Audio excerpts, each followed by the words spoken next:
예수께서 전하신 모든 말씀을 우리는 계시라고 이야기합니다. 계시는 하나님이 원하시는 바를 우리에게 알려주시는 거죠. 근데 계시는 말로만이 나타나는 게 아니라 여러 가지 형태로 나타나게 됩니다. 우리가 제일 잘 아는 형태는 언어적 계시, 즉 말로 전해주시는 말씀, 그것이 계시가 되기도 하죠. 또 자연의 계시도 있죠. 공중의 새를 보라, 들의 백합을 보라, 아궁이에 던지우는 풀을 보라. 자연 속에서 하나님이 계시한다는 것이고, 이것도 역시 로마서에서 비슷한 말씀이 등장하는데, 자연 만물을 통해서 하나님의 살아계심을 알 수 있다고 이야기합니다. 이런 것들을 자연 계시라고 이야기하죠. 그리고 또 하나 말씀드릴 수 있는 건 특별 계시. 그것은 예수께서 이 땅에 오신 사건, 예수께서 이 땅에 오셔서 말씀을 전하시고 십자가를 지시고 부활하시고 하신 그 모든 생애, 이것을 우리는 하나님의 특별 계시다 이렇게 이야기합니다. 그리고 오늘 말씀과 연관하여 우리가 볼 수 있는 또 하나의 계시의 형태는 비언어적 계시. 예수께서 말씀으로는 전하시지 않았지만 당신의 행위, 당신의 몸짓, 이런 것들로 뭔가 깨달음을 주고자 하실 때, 어떤 의미를 우리에게 전달해 주실 때, 그것을 우리는 비언어적 계시다 이렇게 말할 수 있습니다.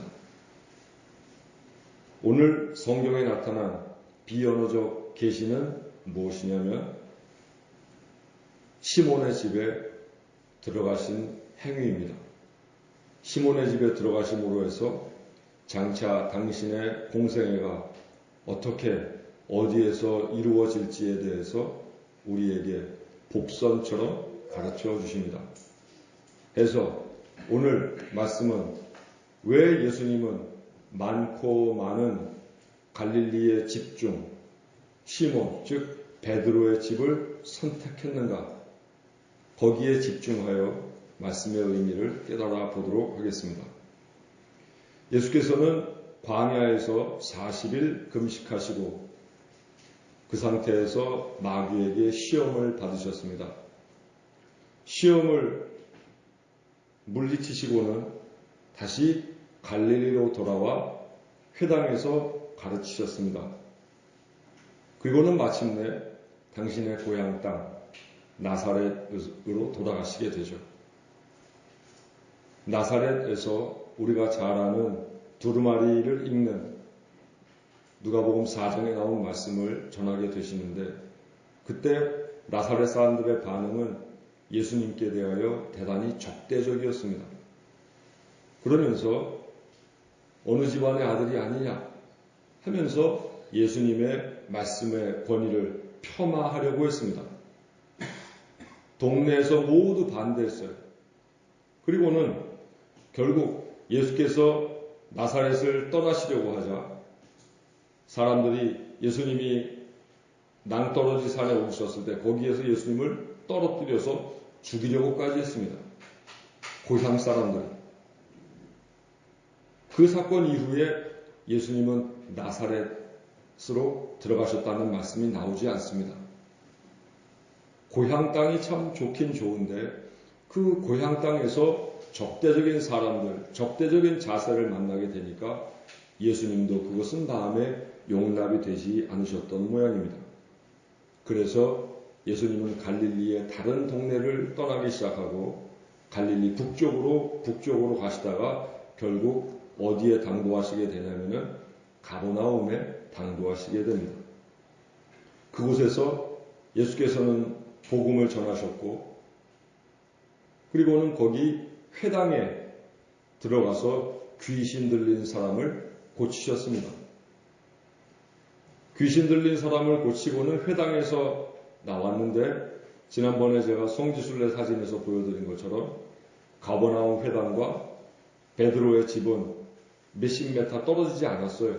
몇 걸음만 가면은 베드로의 집이 있어요. 그리고는 베드로의 집으로 들어가셨습니다. 이 말씀은 공관복음서라고 하는 마태, 마가, 누가복음 모두에 등장합니다. 그런데 그 내용마다 조금씩 차이가 있습니다. 동일한 사건을 세 복음서가 서로 다르게 전하고 있는 것은 어떤 게 진짜냐라고 묻기 이전에 왜 그런 차이점을 가지고 각 복음서 저자마다 내용을 다르게 하고 있는가에 대해서 우리가 살펴보아야 합니다. 이것을 신학적으로 공관복음서 신학이라고 이야기합니다. 먼저 마가복음을 보면 예수께서 갈릴리 호수로 가시죠. 거기에서 베드로와 야고보와 요한을 제자로 맞으시고 그 다음 곧장 베드로의 집으로 들어가시게 되는 것으로 나타납니다. 마태복음의 경우에는 조금 다른데 갈릴리 바다에 가서 제자들을 부르는 것까지는 똑같은데 제자를 부른 다음 바로 마태복음 5장서부터 7장의 말씀, 즉 산상수훈의 말씀을 길게 전하시죠. 그리고 나서 마태복음 8장에 가면 그때서야 비로소 베드로의 집에 들어가게 되십니다. 그러니까 베드로의 집에 제자를 부른 다음 들어가는 건 같은데 마가복음은 곧장 들어가고 마태복음은 산상수훈을 전하신 다음에 들어가시는 것으로 나타납니다. 그런데 오늘 누가복음에서는 그 순서가 뒤바뀝니다.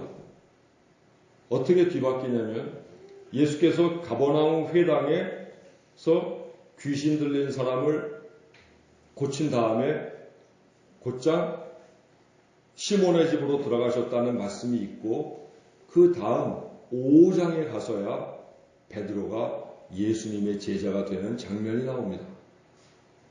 그러니까 마가복음과 마태복음과 내용적으로 순서가 바뀌어 있음을 알 수가 있는 거죠.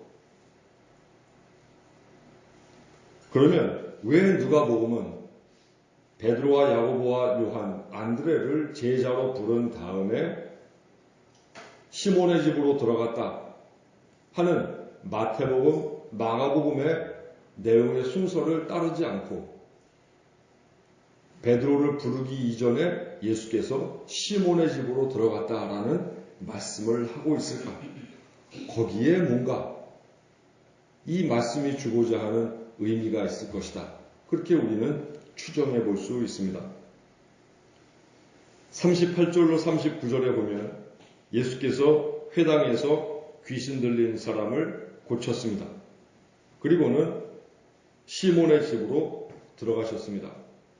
시몬의 집에 들어가 보니 시몬의 장모, 즉 베드로의 장모가 열병을 앓고 있어서 대단히 고생하는 상태에 있었고 사람들이 그 베드로의 장모를 위해서 예수께 고쳐주시기를 요청드렸습니다.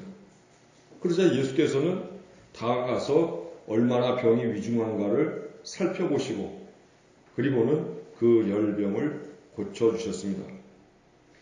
병이 낫게 되자 39절에 보면 이 베드로의 장모는 병이 낫자마자 사람들에게 시중을 들더라 그렇게 되어 있어요. 시중을 든다. 시중을 든다는 게 우리말에서는 여러 가지 의미가 있죠. 그래서 우리 히라보 성경에 보니까 이 시중을 들다라는 표현을 디아코네오라고 했어요. 디아코네오. 디아코노스 그러면은 우리가 보통 교회 집사님 할 때 그 집사라는 것이 디아코노스라고 이야기할 수 있는데 디아코네오 같은 어원에서 나오는데 봉사하다 또는 섬기다 이런 의미를 갖고 있죠. 그것이 첫 번째 의미고 두 번째 의미는 뭐냐면은 음식을 만들어 대접하다 이런 의미가 있어요. 또 세 번째 의미는 누군가가 어떤 물건이 필요할 때 그 물건을 기꺼이 제공해주다, 기꺼이 내어주다 하는 이런 표현이 있습니다. 이 세 가지 디아코네오의 의미 중 오늘 본문에 가장 잘 어울리는 것은 뭘까요? 사람들이 자기의 병을 고쳐주도록 예수께 요청드렸는데 예수께서 그 사람들의 시중을 들다. 이거는 무슨 의미일까? 당시 고대 근동사회의 문화를 참조해 볼 때 아마도 이것은 첫 번째 의미, 누군가에게 봉사하다라는 의미보다는 두 번째 의미, 음식을 만들어서 대접하다 하는 의미가 더 적절할 것입니다. 그래서 영어 성경을 쭉 찾아보니까 많은 영어 성경이 사람들에게 음식을 대접하다로 번역하고 있습니다. 베드로의 장모는 병에서 낫자마자 음식을 준비해서 그의 집에 온 이웃들, 그의 병을 염려해준 이웃들을 음식으로 대접했던 것입니다. 그는 늘 섬기는 사람이었고 누군가가 아쉬운 게 있으면 제공해주는 사람이었고 또 누군가 집 앞을 지나면 들여다 밥을 대접해주는 그런 사람이었을 것입니다. 시몬의 장모가 평소 이러한 마음으로 사는 것에 대해서 시몬의 장모를 아는 모든 사람들은 그분을 참 좋은 사람이다 하고 여기며 살았을 것입니다. 그래서 시몬의 장모가 아프다고 하자 더군다나 당시 치료술로는 대단히 치명적인 열병에 걸리게 되자 사람들은 모두가 염려하게 되었고 걱정했는데 마침 가버나움 회당에 예수께서 오셔서 귀신 들린 사람을 고친 것을 보면서 예수님을 시몬의 장모에게 데려가게 되고 그리고 예수께서는 시몬의 장모를 고쳐주게 되시는 거죠. 오늘 말씀의 비밀을 풀 키워드는 38절 마지막에 있습니다. 거기에 보시면 사람들이 그를 위하여 예수께 구하니 라는 말씀이 있죠. 그를 위하여 예수께 구했다. 시몬의 장모가 보인 자비롭고도 후한 행보는 예수님의 고향 땅인 나사렛 사람들이 보여준 그런 적대적인 것, 모리의 무지와는 정반대의 삶의 태도였습니다. 시몬의 장모는 누구에게나 칭찬받고 누구에게나 대접받고 누구에게나 후하게 살아가는 그런 사람이었지만 예수님의 고향인 나사렛 사람들은 고향 사람인 예수님을 배척했고 결국 예수님을 죽이려고까지 했습니다. 예수님은 광야에서 돌아와 아까 말씀드렸던 것처럼 공생애를 시작하며 먼저 나사렛으로 가셨습니다. 거기가 고향 땅이고 집이 있는 곳이었기 때문이죠. 어쩌면 성경에는 나오지 않았지만 자기의 고향 땅인 나사렛을 선교의 근거지로 삼아서 복음을 전하시고자 했는지도 모릅니다. 나사렛의 지형으로 볼 때 나사렛에서 가버나움이 위에 있고 예루살렘은 남쪽으로 있고 어쩌면 복음을 전하기에는 나사렛이 더 적절했을지 모릅니다. 그런데 예수께서는 그 나사렛에서 배척받으신 까닭에 더 이상 나사렛에 미련을 두지 않고 북쪽 가버나움으로 올라가는 모습을 볼 수가 있죠. 예수께서는 마음을 돌리셨습니다. 나사렛에서 100리쯤 한 40km쯤 떨어져 있는 가버나움으로 발걸음을 돌려 거기에서 장차 선교의 근거지가 되는 시몬의 집을 가게 되었고 거기가 선교의 본거지가 되고 있습니다. 예수께서 시몬의 집에 머물게 된 가장 중요한 이유, 그것은 제자 시몬, 즉 베드로 때문이 아니라 오늘 말씀해 보니까 누구 때문임을 알 수 있습니까? 시몬의 장모 때문임을 알 수 있습니다. 이웃에게 인정받았던 그의 장모, 언제나 후하게 남을 대접했던 넓은 마음의 그의 장모, 이름도 밝혀지지 않은 그 시몬의 장모 때문에 예수께서는 그 집을 선교의 본거지로 삼고 있음을 볼 수 있습니다. 시몬의 장모가 보인 후한 모습은 나사렛 사람들이 그에게 대했던 공격적인 모습으로 인해 어쩌면 상처받았을 그의 마음을 치유하고도 남게끔 만들었을 것입니다. 나사렛에서의 상처가 가버나움의 시몬의 장모를 통해서 치유를 얻게 만들었을 것입니다. 공생의 내내 왜 예수님은 지치고 힘들지 않았겠습니까? 그러나 말씀을 전하고 오랜 여정이 끝나면 꼭 시몬의 장모의 집으로 와서 기거한 다음 다시 선교 여행을 떠났습니다. 이름도 드러나지 않은 이 시몬의 장모가 예수님의 선교의 중요한 동반자요 동역자가 되고 있음을 알 수 있습니다. 어쩌면 12 제자들이 예수께 힘이 되어드렸던 것보다 이름도 밝혀지지 않은 이 시몬의 장모가 예수님에게는 더 큰 위로와 힘과 위안이 되었을 것입니다. 주변 사람들이 오히려 애가 타서 대신하여 고쳐줄 것을 예수께 간청할 만큼 참 좋은 사람이었던 시몬의 장모가 있었기에 그 집이 예수께서 십자가에 달리시기 전까지 머무는 집이 되었던 것입니다. 이처럼 시몬의 장모가 지닌 후한 마음은 주변 사람들의 마음뿐만 아니라 예수님의 마음까지 감동시켰습니다.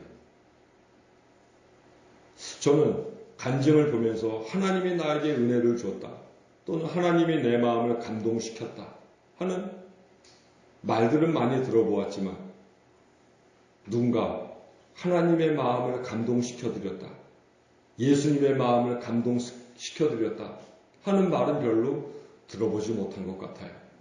성경에도 별로 그런 말씀은 없어요.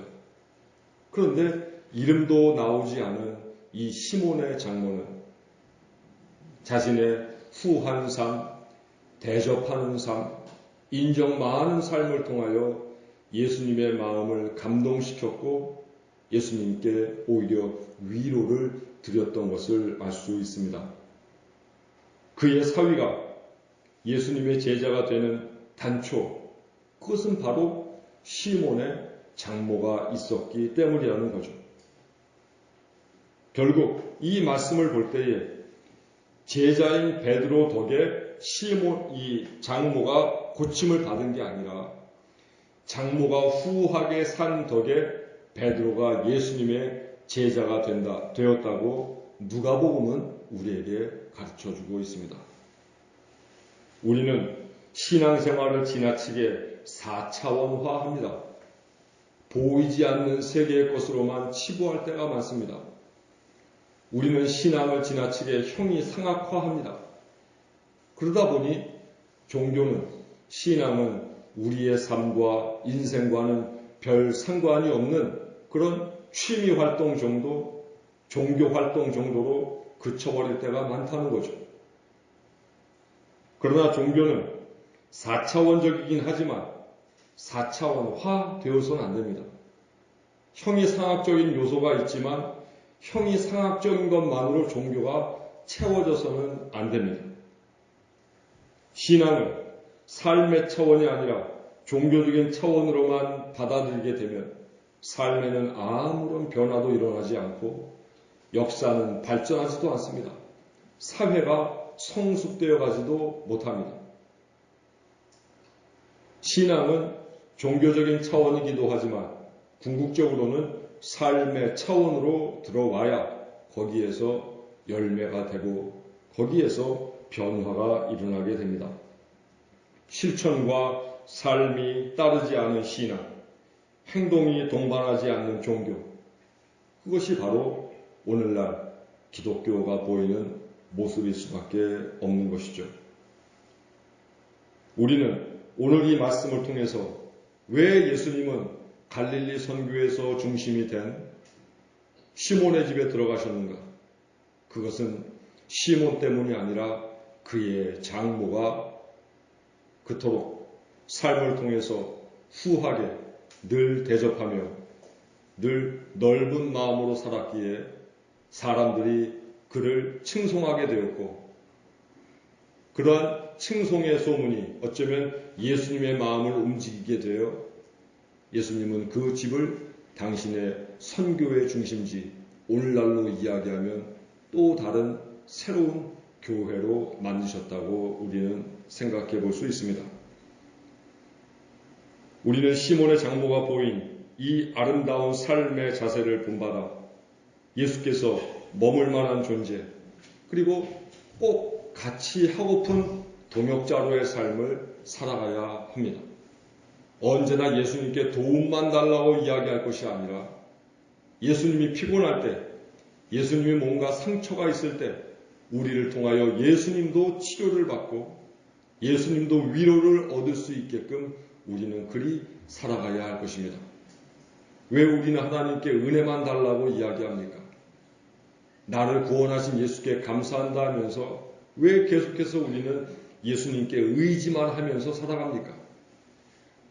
시몬의 장모처럼 예수께 우리의 삶이 위로가 될 수 있다면, 반대로 우리의 삶이 하나님께 감동을 돌리는 삶이 될 수만 있다면 그 삶이 진짜 삶이고 그 신앙이 진짜 아름다운 신앙이 되지 않겠습니까? 우리 주변에 우리를 위해 기꺼이 대신 간청해질 이들이 지금보다 훨씬 더 많아져야 합니다. 저는 우리 교우들이 아프게 될 때 교우 한 사람 한 사람의 이름을 부르며 대신 기도해주는 내 주변 사람들이 지금보다 10배, 100배 더 많아지도록 우리는 그렇게 살아야 합니다. 시몬의 장모가 구원을 얻은 이유는 딱 하나, 주변 사람들에게 인정받는 사람이었고 후하게 대접받는 참 좋은 사람이었습니다. 그런 소문이 예수께도 전해지게 되고, 그래서 예수님은 그의 집을 방문하여 그 집을 선교의 근거지, 교회로 삼고 계심을 알 수 있습니다. 이제 저는 우리 교회 교인들이 세상 밖에 나가서 살아가면서 여러 상처와 아픔이 있을 수밖에 없겠지만, 그럼에도 내 상처, 내 아픔에만 매몰되는 게 아니라 다른 이의 상처와 다른 이의 아픔에 더 민감해질 수 있도록 자신을 더 부드러운 존재로 만들어 가기를 원합니다. 그래야 그 끝에 예수께서 서 계시고, 그래서 예수님도 언젠가 우리의 부드러운 손길로 당신의 상처받은 마음을 위로받을 수 있게 될 것이 아니겠습니까? 세상에 많고 많은 교회가 있습니다. 근데 그 모든 교회가 하나님과 예수님께 늘 힘이 되고 감동만 되겠습니까? 어떤 교회의 행태는 대단히 예수님의 마음에 상처를 주게 될 것이고, 내가 이런 결과를 위해서 십자가에 달리게 되었나 하고 당신의 마음에도 얼마나 커다란 짐이 되겠습니까? 이 시대 많은 교회들이 하나님께 영광을 끼치겠지만 그렇지 못한 교회들로 인하여 하나님도 예수님도 성령님도 마음의 짐과 상처와 아픔을 갖게 되실 때 우리 원천교회 교인들은 되려 그분들에게 삼위일체 하나님께 위로가 되고 힘이 되고 이 땅에 대하여 소망을 다시 한번 품게 만드는 그런 존재가 되어야 그게 진짜 그리스도인 아니겠습니까? 예수께서 시몬의 집에 머무신 이유 다른 거 아닙니다. 시몬의 장모가 보인 아름다운 삶, 대접하는 삶, 멋진 마음, 그것이 예수님을 그 집으로 불러들이게 되었고, 그것이 예수님의 복음을 전하시는 데 있어서 가장 중요한 근거지로 작용하고 있다는 사실을 알게 되었습니다. 모쪼록 시몬의 장모처럼 살아가는 우리 원천교회 교우들 되기를 바랍니다.